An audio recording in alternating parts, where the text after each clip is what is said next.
Welcome to my trendy food. ఈరోజు special 5 మినిట్స్లో అయిపోయే మసాలా సొరకాయ కర్రీని ఎలా తయారు చేసుకోవాలో చూద్దాం.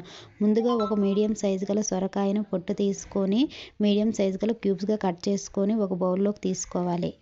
ఇప్పుడు మసాలా కోసం ఒక మిక్సీ బౌల్లోకి దాల్చిన చెక్క, 1 టేబుల్ స్పూన్ ధనియాలు, 1 టేబుల్ స్పూన్ జీలకర్ర, 3 లవంగాలు, అల్లం వెల్లుల్లి, కట్ చేసి పెట్టుకున్న ఒక పెద్ద ఆనియన్ ముక్కలు, 2 టమాటా క్యూబ్స్ని వేసుకొని మెత్తగా పేస్ట్ చేసుకొని ఒక పక్కన పెట్టుకోవాలి.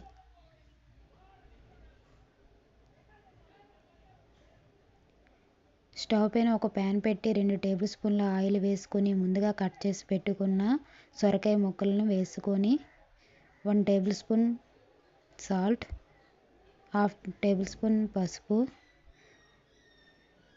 ఇటు అటు కలుపుతూ గండి ఇలా వచ్చిన దాకా మగ్గించుకొని ఒక బౌల్లోకి తీసుకుందాం.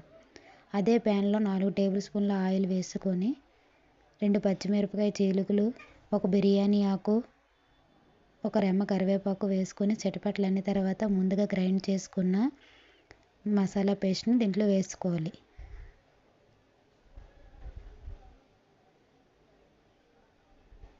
ఇలా వేసుకొని మొత్తం ఇటు అటు కలుపుతూ బాగా వేగిన తర్వాత చూడండి, పైకి కొంచెం కొంచెం ఆయిల్ వచ్చిన తర్వాత 1 టేబుల్ స్పూన్ పసుపు, 1 table spoon salt, 1 table spoon red chilli powder బాగా మిక్స్ చేసుకొని ముందుగా మగ్గించుకున్న సొరకాయ ముక్కలను ఈ పేస్ట్లో వేసుకోవాలి.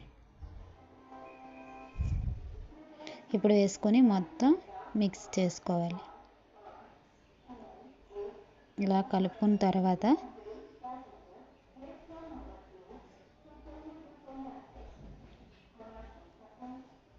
బాగా ముక్కలకి మసాలా పట్టనివ్వాలి.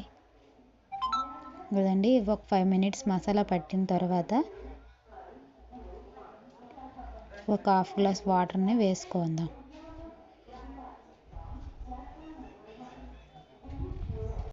బాగా కలుపుకోవాలి. ఇదిగోండి, ఇలా బాగా కలిపి ఒక 2 మినిట్స్ ఉడికిన తర్వాత ఇప్పుడు 1/2 table spoon garam masala powder, cut చేసి పెట్టుకున్న కొత్తిమీర,